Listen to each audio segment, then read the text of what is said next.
Harold, I want to tell you, I feel that the tide is kind of turning because somehow the energy of the party, and then you and I sitting in that little sunroom explaining binary economics, I think is going to make a real, I don't know, a bright light in a dark time. Okay, help me out here, Paula, at a technical level. What you're recording is me on the video? I can't record you on the video. I can only record your voice. What we have on the video is a picture of me and Steve. One person said, and I remember I didn't call you on this yesterday because it's so complex in a way, or it's deep, I didn't want to interrupt your stream of thought, but at the same time I wanted to, you know, help you hook the audience. But what he said was, you were implying that World War II helped the economy, and I don't think that's what binary economics says, because when I listened to Kelso early this morning, you know, your old show in 1987, Kelso indicated that the building of weapons is more or less a symptom of the sickness of our society. Well, yeah. I don't quite understand. I don't think there's any doubt that it was the action of the Second World War that helped get the United States economy out of the Depression. Right. Getting it out of the Depression, I think, is different than saying helping the economy. Well, I think for a lot of people that were able to find jobs and whatnot in the making of B-25s or whatever it was, you know, the arsenal of democracy in the United States, created a lot of jobs, financing that war, got a lot of people to where they were not without a job or any income and wandering around. Now, do you think a decade out? I mean, with this shakedown cruise and Houston, we seem to have a problem kind of time. I tell you, Harold, you know, something about YouTube and getting the feedback from people is just a different experience than being on MNN and sort of talking into a vacuum. When you see that people are paying attention, that they're encouraged, that they've never heard things that you've heard for long for granted, it's so rewarding. Well, okay, good. There are people who do the live streams and live programs from MNN too. There are people, you've done that from the open and closed studios. I know, but I've never seen anybody talk about binary economics. Well, you're not going to hear anybody talk about that because it is like totally not understood in anything terms. It seems to me, from my perspective, there are people who think they do, but. Well, let me tell you a couple things I gleaned from the interview you did with Kelso in 1987. One thing was he was talking about the Depression of 1990. What happened to that? Because he lived long enough to... That was Ravi Batra. Right. Ravi Batra had a best-selling book for about a year on the internet, on the New York Times list for a long time. And Ravi Batra was a very thoughtful guy. He's down in Texas, an economist.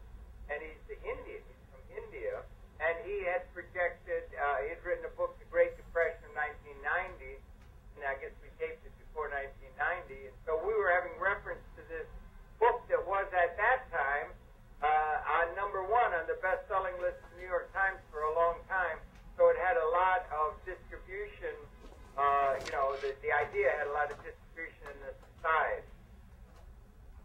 And it seemed not to have come in the dimensions that Ravi Batra was predicting. Right.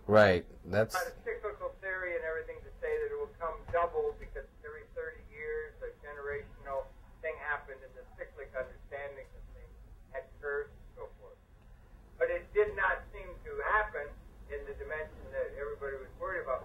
And again, it goes back, Paula, to that thing. For that generation, my generation, this generation before me, the depression and the failure of the economy of the thing worldwide was a very traumatic event. Led to things like, and the result of it, things like Hitler and other kinds of massive, the significant political development.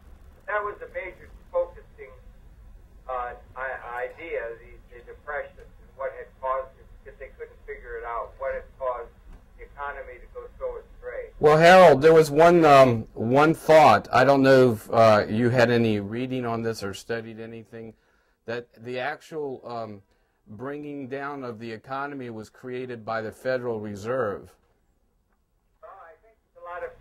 are in the Ron Paul camp now. And you have a lot of explanations for that, and people really tried to figure out what it was, and it comes off a lot of different ways of thinking about economics and about economic realities and trying to understand them and everything. You got all kinds of people doing that, not the least of which are the whole investment community is trying to understand the economy and its development, and from a theoretical perspective, a lot of different interpretations of what it was, one of which is, for instance, you could have a whole bunch of things off Van Meat and Schumpeter even. The Austrian school is that, and there are people who think that when we went off the gold standard, that you didn't have a thing that you're creating fiat money that isn't related to production, it isn't any discipline, and you'll get runaway hyperinflation, and you should be, a lot of people think you should be on the gold standard. A lot of different understandings of economics. Right, but considering the Great Depression, what happened with the persons thinking about the Federal Reserve, they called in all the local banks' loans, which again caused a situation where that's my phone. Let it go. That actually caused all the other local banks to call in their loans, and that's the way that the Rothschilds and the Rockefellers got to have banks for a cheap dollar. Yeah. So if anybody wants to see that side of an opinion, because they have to make up their own mind, they could go onto YouTube or Google video and type in "freedom to fascism." Yeah, that guy. Yeah, he's a he just passed recently, and he was a brilliant movie maker as well as a manager of people like Bette Midler, and he made movies like The Rose. What would Kelso have said about the Federal Reserve? Because that comes up all the time, but I'm beginning to think that's a distraction. No, it isn't. I'm not sure that would be a monetarist argument, and that thing, particularly people talking about the gold standard and how the economy. I think Kelso was a little bit outside of that. He was looking at the fact that the input to production, which had been very much, and the assumption, the large assumption, that we have a thing called the labor theory of value. He was more into the systems approach, not so much why the problem happened. Beg your pardon? He was more into the systems approach, not why the situation happened. Well, yeah, and it's specific. I remember I liked him very much. He had a great sense of social justice and responsibility, also a good sense of humor and so forth. He was raised in Denver, and became a very successful lawyer, Bohemian Grove and all that. Right? Yeah, when you say Bohemian Grove now, people hear that word and they go, ooh, bad guys. So I thought it was fascinating because I was suspicious of any kind of knowledge and secrets that you're being told that makes you blame. Well, yeah, but anyway, Lewis was like that, but he recounted how when he was a youth, it was a mystery. You had such a capability, and he said they would see trains going across the country, passenger trains, empty, because there was nobody, the people didn't have enough income to buy a seat up in the train, and they had to ride the rails. And yet the trains had the capacity to carry millions of people. So we had a capacity for production and so on. And then one of the things he had to do with his father, the people would come over the pass and they would have been riding the rails. They had to ride the rails under the train because they didn't have the money to buy a ticket, say. And they used to have to go and fry. They would die. They would die just from exposure riding the rails. It was so awful. They're trying to move around. And but it was just that there was a capability that the system didn't allow to work to the advantage of everybody. That was something that was seared into his mind.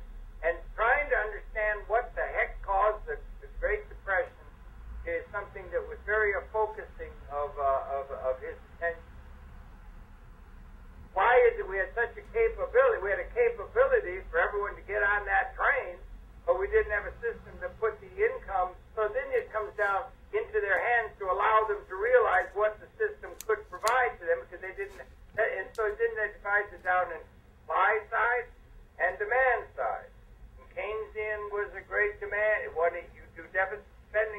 had to get market capability, buying capability into the people, like irrigating a field, so that they could buy what could be produced. And the other side is, how are you going to get the capital formation to allow the growth? So you got the demand side, supply side. Lewis wanted to, so you'd have Mondale, Friedman, and the supply side people, Reagan and so forth, get it good for the capital to accumulate so you can make the investment in the plant and equipment that's going to create productive capability, and then the demand will fill in behind it through labor distribution largely. And then on the other side, let's get some money into the hands of the people so they will have the ability to make clear the market of what it's capable of producing. And Lewis said you don't want either demand side or supply side. You don't want that kind of financing to be favored by the policies of the country.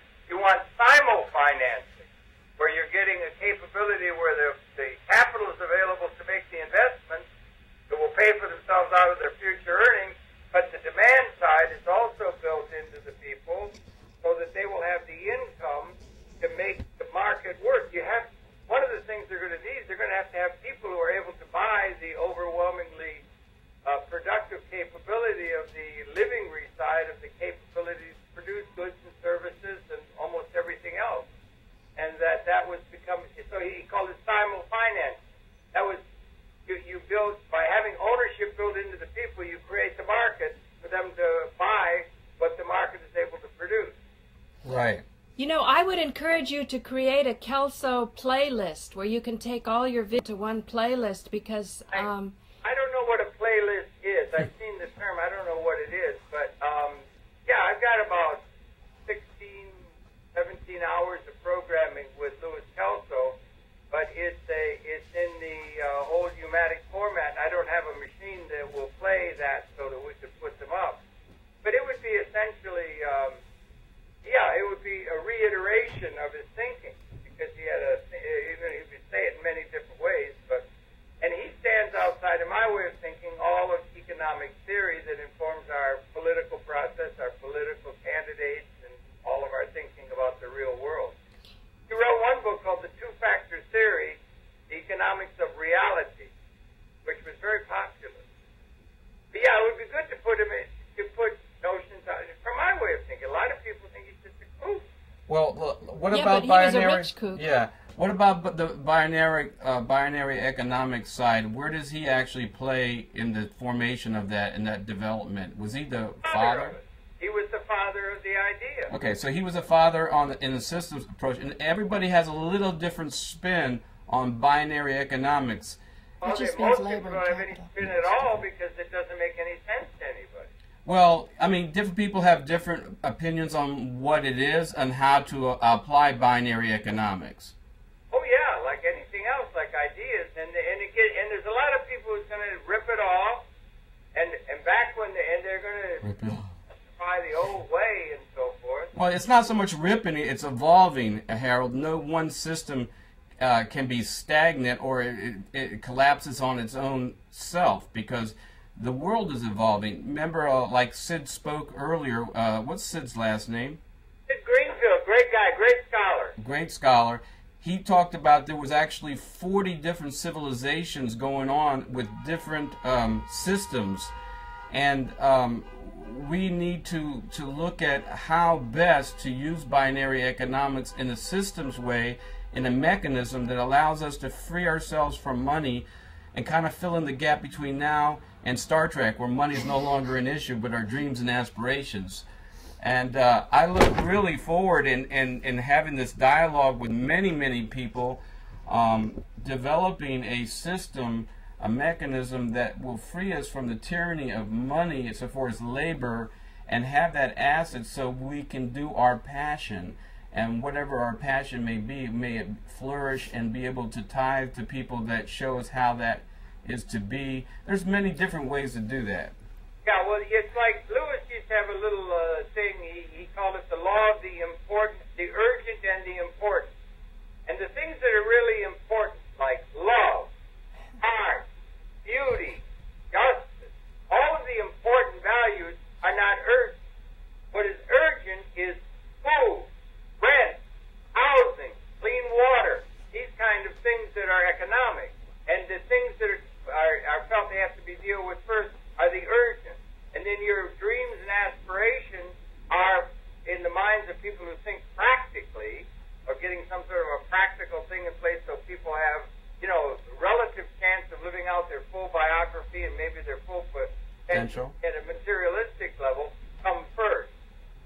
And then those things are like art. It's window dressing. It's frou-frou. It's fluff. Well, I would say that's as important as the financial side, but if without the mechanism of the financial, you do not have a complete circle of living, because without the abundance, you can't have the art, you can't have that as well. I'm not saying that you can't have love without money, but most of the divorces in this country and most of the incompatibilities with people have been through financial stress. So that I'm of a field. I'm interested in everything. I've always thought that on the world scale, if you start thinking about the human population, 6.5 billion, and you have psychologists, people who try to understand human nature, so forth, and you had Mr. Freud talking about Oedipal this and that, and penis envy and all kinds of, I think it was all bourgeois kind of thing and everything. But there's if you had, in terms of the emotional trauma that is suffered by the human society, I think about 99.9999999% of that would go away if everybody had a secure ability to live their life the way they want to without facing all of the demons that scarcity has put at our doorstep and the injustice and so forth. The psychology, there should be a psychology of abundance or of affluence or economic good organization would take care of most of the problems of the human society so that people could interrelate one with the other according to what feels right to them at the time within like a free-form jazz kind of thing. That's my own thought. And they hardly ever bring that up. It's the economics is the first order of business toward large-scale public mental health and so forth, in my estimation. I think you got a really important point there that, once we do have the money, I don't know, behavior, by looking at some people, I think that even if they were totally wealthy and they had every little living condition met, I think they still would be in a state of confusion because their spirit, their heart, their ability to communicate or make love and all those kind of things are so screwed up that would be a big issue, would be the next issue. But yes, you must, in order to really have a great society, have housing, healing, and education with prosperity, and prosperity being the number one because it actually provides the housing, healing, and education. And socially, that's another whole area of the puzzle. I mean, financial is one piece of the puzzle, and then, of course, with that financial brings the housing, healing, education, which is the other parts of the puzzle. But then it comes to our human compassion of feeling good about ourselves and being one with whatever that consciousness is. If there is something, we've been talking about this on many different levels, and of course, by the view of many religions that we have and all the things that go down that way, that people do feel that there's some kind of connection to the consciousness level, and that's another journey of itself. But yes, I think fundamentally, if we don't have any kind of security, we're up Schitt's Creek without the paddle, right? About 60 to 80% of the population of the world, if you're thinking whole systems, you're not just thinking about a few bourgeois people out in suburbia or their values or their soccer moms or the values they have, or the people that are sycophants of the system. It's all controlled in a modern experience. It used to be kings and dukes on feudal estates had serfs. And the duke would lose the estate in a crap game, and the serfs went along with the other duke. I mean, they were like serfs. And we live still in essentially a slave system.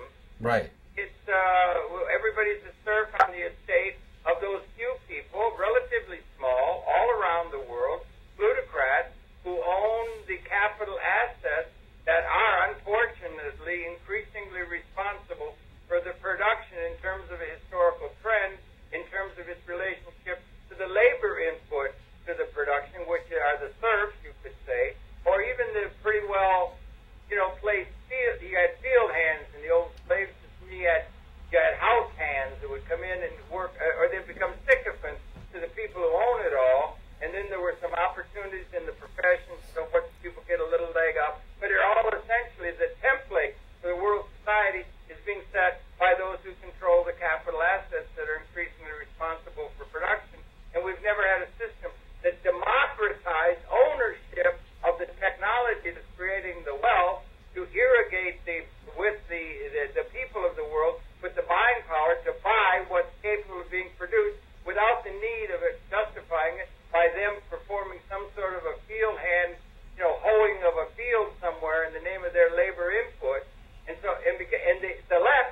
organism is important and has to have oxygen, has to have things, and you have a system that's going to make a liberation. Right. And how you can fit them all into some sort of a pattern that will serve the interests of the people and by their contribution through labor. Employment Act of 1946, our very basic policy grounding said we're going to distribute income to the people through jobs. That's all you hear a politician doing. You give education so they'll be able to qualify for it. You know, Harold, when I was listening to Kelso, he said that when he first came out with his book, it sounded like he was working with some other people, that it was an embarrassment to every single economy on the planet, East and West, because they weren't emphasizing the assets that needed to be distributed in order to put the society into a more efficient production. He said in this country in '87, 25 million people would like to have a house, but it was beyond them to have a house. Meanwhile, we actually have the contractors, the builders, the carpenters, the resources to produce 25 million houses. And somehow, I think the left gets under this hypnotic sway that there's too many people and there's ugly houses. But heck, you could start to employ, you know, wonderful architects that could do feng shui and make it passive solar and make it to become an asset to the environment, so that us populating the earth like an artist creates something more beautiful. But the only thing with that is that you got to be a little bit careful, it seems to me, is because a lot of the productive capability, I mean, Lord Keynes, I put it on my site, Lord Keynes, the demand side, one who set up Bretton Woods and all that, he was a genius, he was a major economic figure, and Mr. Nixon in 1972 said, we're all Keynesians now, and he wrote a letter to his grandchildren and said, you guys problems, he said, you're going to, the grandchildren, that's about now, you're going to be confronted with a situation that's hard to imagine, because Mr. Ford needed a lot of people to work in that assembly line. But you needed to have a lot of Lily Tomlins to get the switching systems for telephone. The telephone had to be connected by somebody there. And you needed labor input in order for the system to work. And it was justifying money going to the people who fill those needs. But he said, you're going to be confronted, the grandchildren, by technologically induced unemployment. You do not need people to do those things like field hands in the pattern that have been the pattern throughout all of human history. Well, I know you're talking about computers and so forth, but I'm talking about building a house. I think to build a house, you still need people to walk around and dig the earth and at least show where the digging machine should go, right? The thing is, you want to enshrine the idea that working or toiling is a beautiful venture. It's a beautiful, fulfilling thing for you to go out and work. And then you've got Napoleon Hill. You've got the work ethic. You've got all They can grow rich. For the people, but you notice that the people that are getting rich don't do anything. They own capital assets of systems that are producing the wealth increasingly in greater percentage. Then the labor input is diminishing to the vanishing point. I want to also input, if I may, Harold, that one of those capital... Used to have, he had a design concept of a home that was delivered in about half an hour by a helicopter, and you had a house. Oh, that's Buckminster Fuller. We could do things to produce living and everything for people, and you didn't. There are systems. Sara Lee's cakes don't have a single human being in there, and they turn out cakes. Well, they do, because, I mean, that's a fantasy, Sara Lee cakes. They don't have anybody there. But, of course, they do, Harold. I mean, you take... I have some apple pie here, Harold. There's something about my apple pie, you know, that I don't think any machine's going to duplicate. Yeah, but, you know, Harold, let's look at one other part of this. The thing about making an apple pie, that's at the level that if you have a steady stream of income because you've got 20,000 shares of... Let them eat cake. You can make an apple pie and give it away. You right. have to sell it. That's right. But how are people going to eat it over the internet? That's what I want to know. Don't seem to understand the important values of people that are liberated, and you'll notice that the people that are, you know, it's no, I know. I'm teasing you, Harold. You mean that you have the choice to do it. If we have the assets, we can make those choices, just like the very wealthy do at this point in time. You have to have a system that's going to create that as a matter of course. But I want to say one input, if I may, break, and just... We're out of time. Oh, we're getting out of time, so just we are out of time. we are out of time, so we'll have to hold up to stage 2. Let me just sign off. This is Paula Gloria, and this has been an episode of Farther Down the Rabbit Hole. We're being very frisky, kind of searching down these models of economics. Down the hole. And I've been so pleased to have Harold Channer with me on the line. And Harold, I'm really looking forward to linking up your past work with Kelso and these people who unfortunately are no longer with us. So thank you for documenting their work. Hey, good talking to you. So, okay, I don't know what I do now. I'm sitting here. Okay. All the best, Harold. Much love. Yeah, so we'll catch it all another time, okay? Okay, so what do I do? Just sit here? Just sign off. Okay, bye. Bye. Bye. There, I'll stop the tape. Do you want to keep continuing on what you want? Do you want some apple pie? I could do either or and both. Okay. Here, just talk while I make the pie. Okay. Harold brought up some very interesting points, but like the gentleman that Harold we were mentioning, Sid, a brilliant scholar, he understood that what Harold's talking about is a system that will take time and it'll be down the road. But what do we do to reach that system now? What can we effectively do in order to create the financial mechanisms that could bring us to that great awakening that the Kelsonian model is talking about, of binary economics? So in the real life, we still have to pay rent. We still have to, production is still run by people. It's not just run by these robots that there is no person. Like you said, somebody has to build a house, sweep the floor. I mean, there's so many things that human beings even do in production. When I watch the Discovery Channel, that this situation actually thank you. I want to check that. Rabbit Hole Central. It's just me. Oh, you said. All done? Yeah, let's As keep. far as I can tell, that's as far as from my experience, the stream is still going. Yeah, and Harold, we're still taping, so you still can be a part of this. So stay on the line. Okay. Okay. Put on the speakerphone. Yeah, on the speakerphone. You're brilliant, just like you are. It's nice and bright.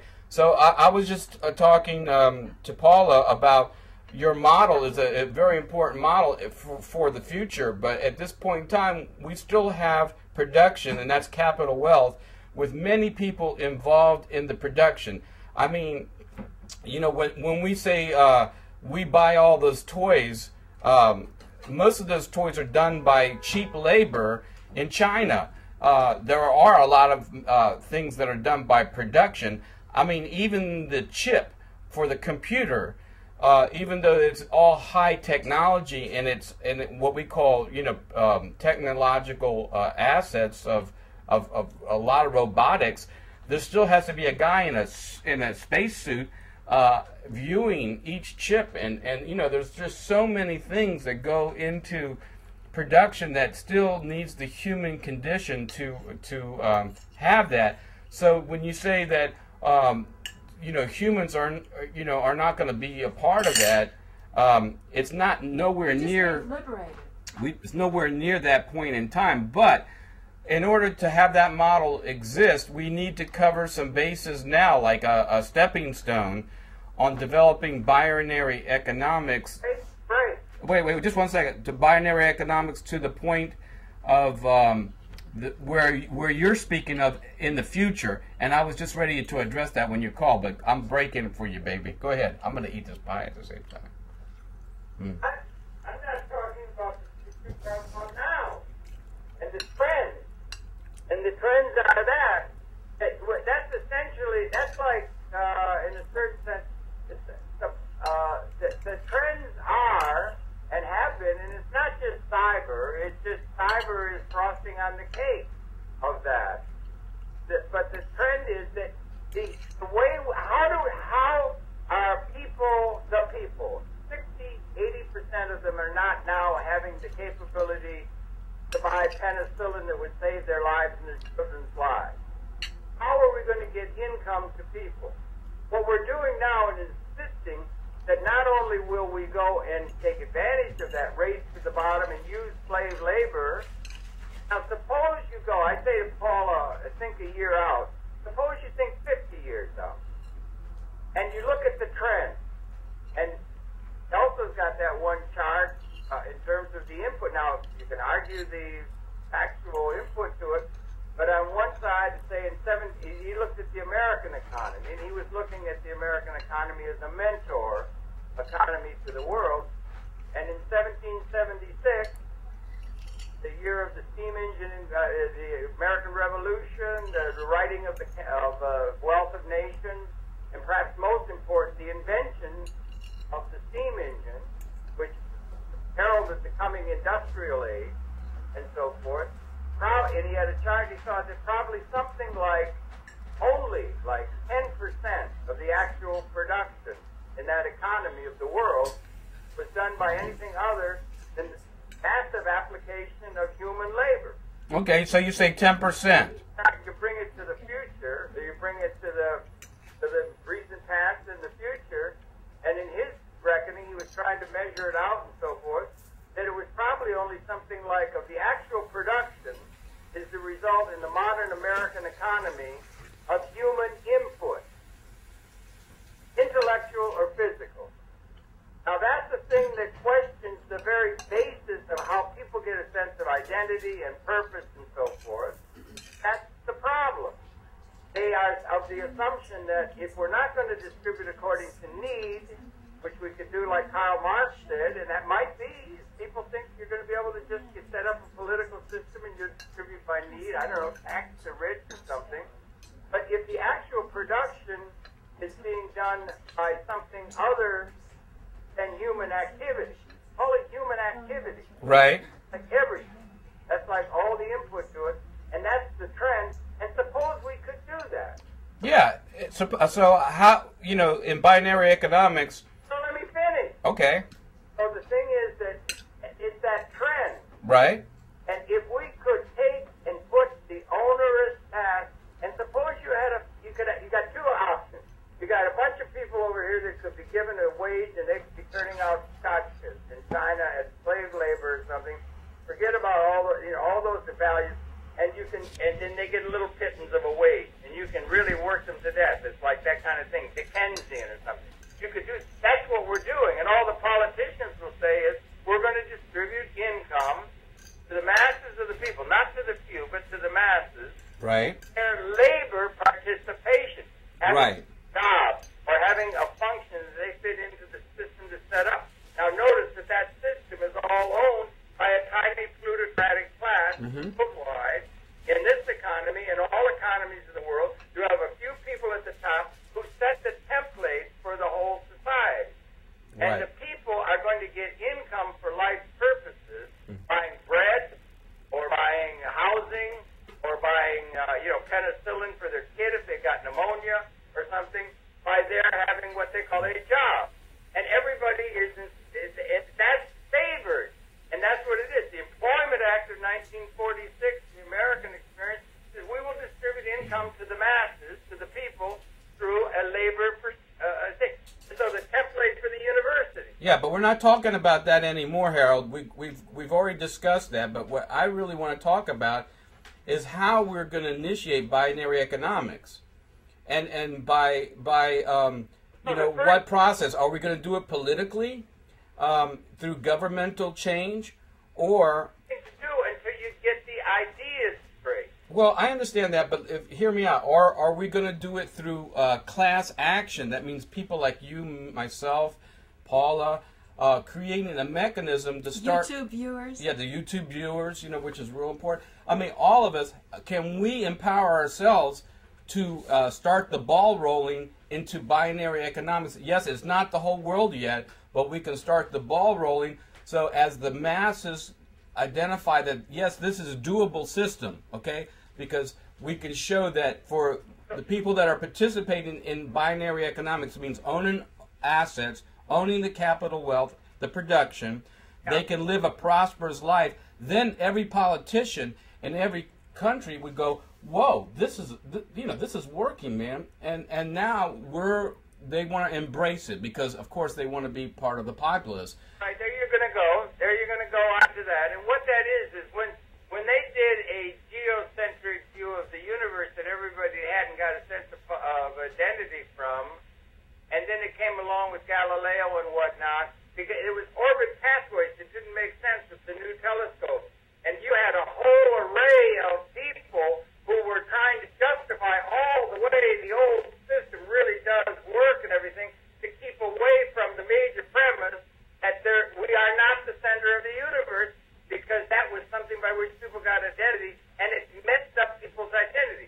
We're now transcending this labor theory value, and that is being justified in all kinds of ways, the old paradigm, in order to keep the identity by which the systems and institutions in place that have evolved within a certain pattern and a certain thought about human nature, a certain thought about the universe, all that kind of stuff, that is now being altered fundamentally, and they don't want to address that. So you'll notice the people that are doing that, you got all kinds of people on the liberal side. I'm going to make a DVD that's going to really show one aspect of the inoperative and the injustice of this system, and the reason they're doing it is because they're going to be able to monetize that sucker and make money. Well, that's your impression. I agree, Harold. I agree, though. But what about this, Harold? When I was in Kashmir, there were these beautiful young guys, and the tendency in Hindu India was that the Muslims reproduce so quickly. You know, they're not really mindful of overpopulation. But when I went there, these gorgeous guys were virgins at 30 years old because they couldn't get a job. And if they didn't have a job, no decent woman would have any relationship with them. So you begin to see this incredible repression and shame and guilt. And meanwhile, all the electricity is being pumped out of that country. It was just shocking. But how do you change that? Because, you know, a young girl, she doesn't want to line up with a guy who doesn't have a job, and then her reputation will be tainted. I agree with you. I think it boils right down to individual choices in the moment. Well, I think it boils down to a system where I think probably for our grandchildren or something, they'll never have to think about it, because you're going to have, I think it's almost imperative that we are going to come to a situation of, and it's dangerous to think about this, because all of our values, like say the work ethic, Napoleon Hill, entrepreneurialism, all of these kind of things that are values by which people get identity, particularly in an increasingly materialistically oriented world, where the only thing that gives any value to things is can it get on idle, or can it fetch $35 million? It's all at that level, and we're going to have to do it where people won't be thinking about those things, because it will just be inherently part of their lives. Right. But the question is, who's going to hand you that gift? Is it going to be the girl that's going to believe you, to say, I can see what you can do and I'm going to line up with you? Or is it going to be some act of Congress that's going to say, now we're going to change the financial system? Well, it would be. I don't think there's much thought about you're going to. I know. But Harold, I guess what we're trying to say is, who's going to start the ball rolling? Do you think that, first of all, people will get off their guffs and give up their assets and their powers because they like it, because they won't have any servants? They'll all be pissed off. Hang on. Can I answer that, Harold? Can I make a guess? Kelso was a very, very successful attorney, right? He was doing a lot of leveraged buyouts and so on. Now, I would speculate that after a person is so accomplished in that financial machination wild world, because I've touched a little bit of that. It's really fun to make a lot of money. But I would think after a while, it gets to be an old game. And you probably think, what would be even more interesting than making a lot of money for my clients is have everybody in the United States be my client and let me make them wealthy. Would you think, was that anything running with Kelso that way? That he wanted a bigger challenge to bring wealth to everybody? Well, I think he used to think that you've got to take care of the urgent things, and it's like, if you got people aligning, suppose everybody in the world had a absolutely secure capability to realize what they want to do on their own without having to do anything for it. Right. And that's something that people really find bad, because it's against moral precepts and things that were involved, the Buddhist ethic, the Puritan ethic, all kinds of ethics, and we're in a historical system. But if you have everybody is independently not having to think about what they're going to do, they will be, and some guy, and then you got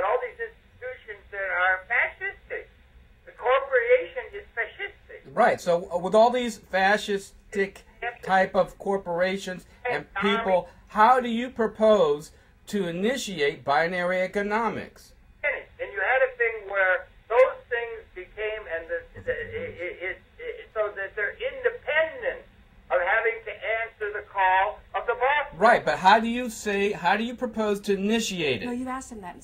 Harold, do the bosses enjoy bossing people around, or do they enjoy producing whatever the factory is supposed to produce? Well, that's an interesting thing. The thing is, suppose you got a factory that doesn't need anybody in there, but it's producing great amount of capability, and it's capability that the world needs, and it provides it. And so the point being is, if you get people that, and the whole system, not just a few, but the whole system, people have what they need and they want. See, but we're talking about something. You answer your question. I'm going to ask Steve to answer his question. I think what you're saying is a brilliant, in a fantasy world, if everything was perfect, and every production could be done by other than a human condition, this would be a great situation. Okay, fine. Answer. Now, the point is that there's too many people that put blocks in our way for us to do it politically.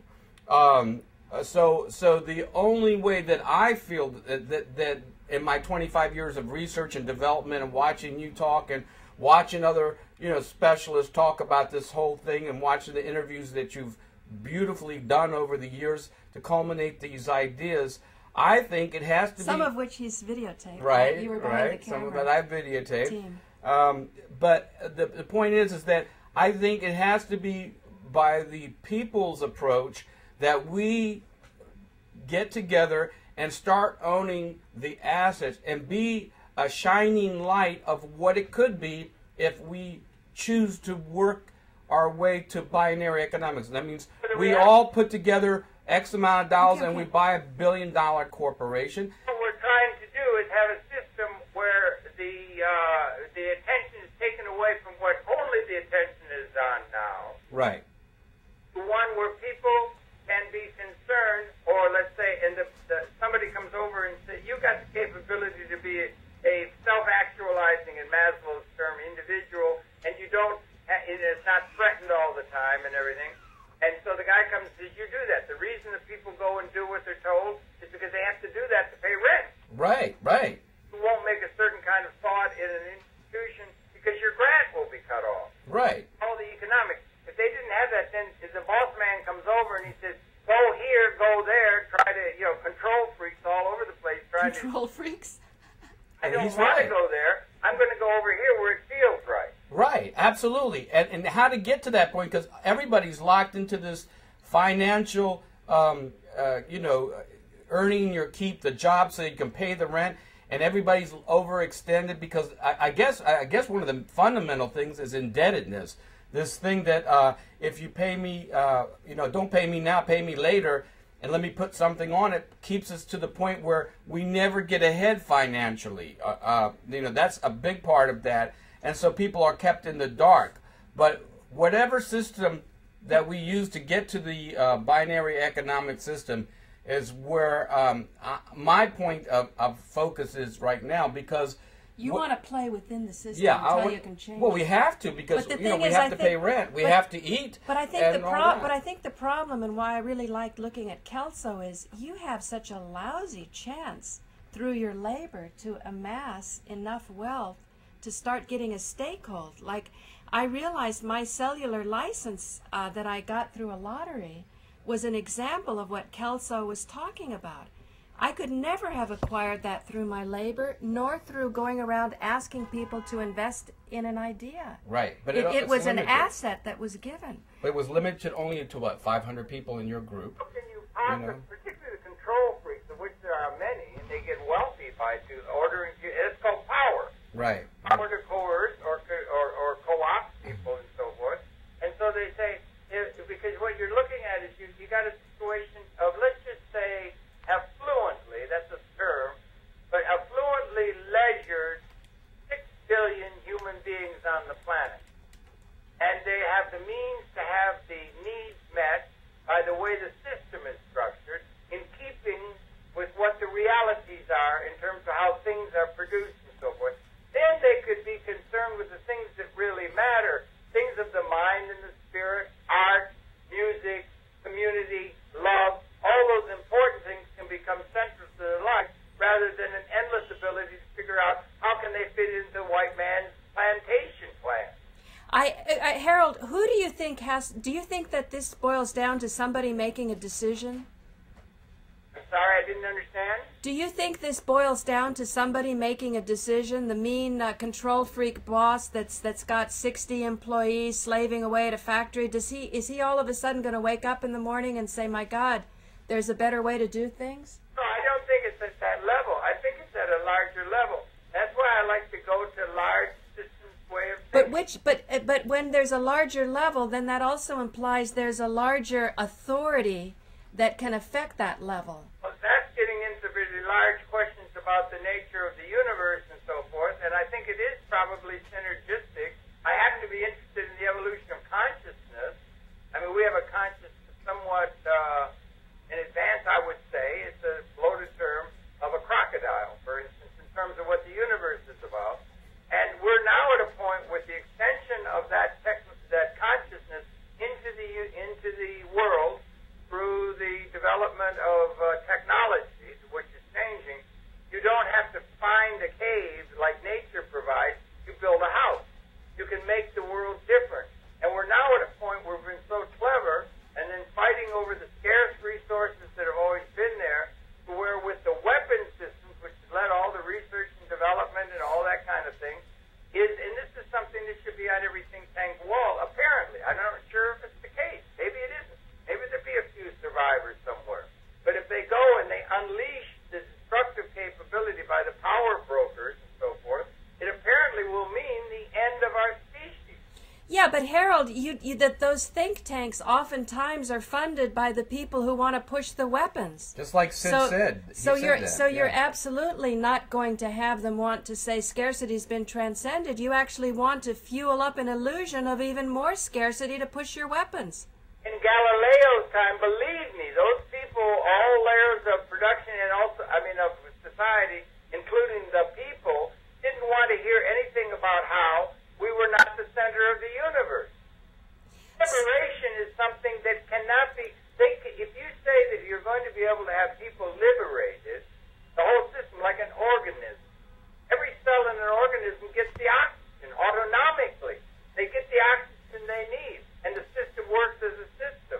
Yeah, but if you were the head of that system, wouldn't you rather be the head of an oxygen nourished system than a system that's just on its last legs and it's about ready to give up the ghost because it's suffocating?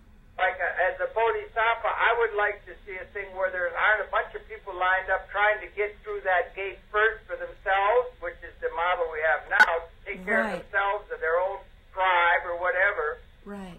That comes back and Fuller used to say, if one of us is hungry, we're all hungry. Right. We've got to get the system into a pattern of thinking, and that we have the ability to destroy this whole system, or we have the possibility perhaps of liberating it to a collective, like an orchestra, where everybody in the orchestra can play maximally their benefit if they contribute to it, so that you will get a resonating something more than the sum of a liberated humanity, and that resonating something will inter-accommodate us to the universe at a level transcendent to what we've been throughout 200,000 years of human existence. Right, Harold. And if I may, I think we all agree on that, okay? That we keep on repeating these same stories, okay?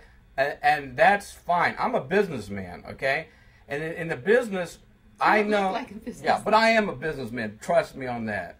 I'm very shrewd at times. He's from Cyprus. His family's from Cyprus. I know the mentality. I know the mentality. We're here. Okay. By the way, the point is how do we effectively initiate the program? That's my question. Now, the ways are there. I think the ways are there. Dazzle gradually. Dazzle? What are we going to do? Harold, you liked Dazzle gradually until the guy actually came on, and then what? He didn't agree with Buckminster Fuller's scarcity being transcended. What was it? Okay, yeah, but because the adverse side of that destructive scenario,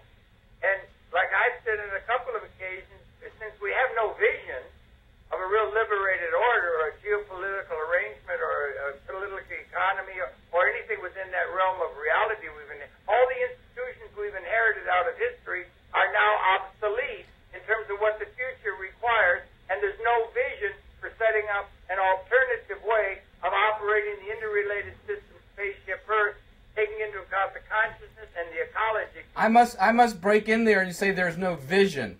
I am a visionary and I'm a futurist in the sense that I like to create mechanisms that interact with society. I think there's a lot of visionary people out there.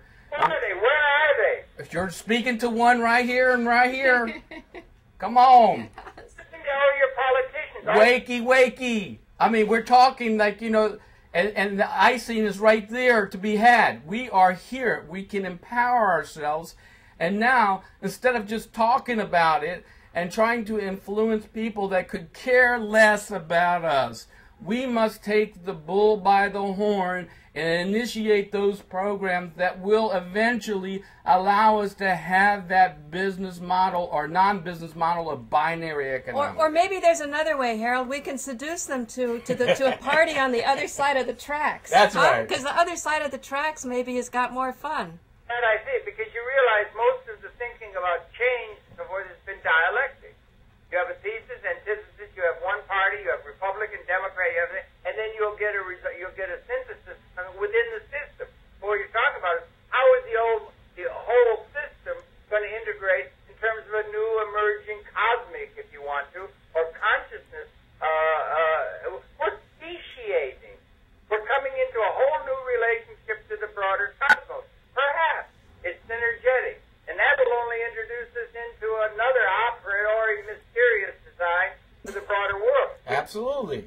So the point is that somehow you're saying dazzle slowly, or Gradually. Slowly doesn't sound so much fun. Gradually, but you know it's not fun like that. You're right. But dazzle gradually is the idea. If we can effectively show people, hey, we're having fun and you're not because you guys are greedy and we're letting everybody do their passion, it's basically a doable situation right now, right here, at this time and at this moment. The gain is in the giving, and the reality is that, yes, we can own the assets and do our passion. And those are the kind of mechanisms that I've been working with and on. Or maybe it's more. Maybe it's like this, Harold. Maybe trust me to share the ownership of assets to bring out a greater and more rewarding life experience from you, who is so glutted up with assets you don't even know what you have. Well, I think the people that are no, they won't give it up because you know they won't give it up. I'll tell you he what. thinks they won't give it up. Look, in Europe, the Give it up. richest people in the world. You know what their whole thing is? Who has the new yacht? You know, I talk to people, real wealthy people down in Key West, and they're sitting in on their mega yachts. And I'm telling them, you know, maybe everybody that's richer should give a little bit of extra to help with it. Are you kidding me? Do you know what my expenses are, man? Do you know they are just broke on a different level? Yeah, that's true, Harold. They're broke on a different level. Yeah. And usually their love lives are terrible. Yeah, you know, I mean, they have no life. They're worried about who's stealing their money, basically, you know. I mean, really, I mean, I talked to one other guy and another guy, and he goes, if I could only bring my lawyer here, I would, you know. So basically, the reality is most people, whether they have money or not, are not happy. Because they're not doing their passion. Let's give Harold, you've got the last 2 minutes. I just still want to know who's that ultimate authority, because I'm thinking it's your consciousness. It seems like you were hinting at the mystical, like you like to think in the systems approach. I'll turn it over to you and you can take us out. I think we're in the womb. We're in the womb. We're coming full term, the end of a pregnancy, and we're coming to a time we're about to perhaps leave the womb. Because the adverse side of the destructive scenario, which is there looming in front of us, is we're going to keep the old system with all the things that are inherited out of history that are outdated, and we're not going to give an opening on the idea of a qualitative, transformative way in which we're going to organize things that the future requires, and we're going to destroy. And Aku's done that. He said or Carl Sagan did. He said there were probably, perhaps there were systems to get to that point, and they simply cannot make the transition out of the outdated way of thinking. Right, right. So it's either grow up or blow up, huh, Harold? You're getting to a situation where the adverse side of the destructive scenario, what is different? It's the capacity that we have transcended scarcity. Absolutely. Ontologic reality, and that is never mentioned. It's the most important possibility that could be presented to all the think tanks, all the people, including those responsible for the historically inherited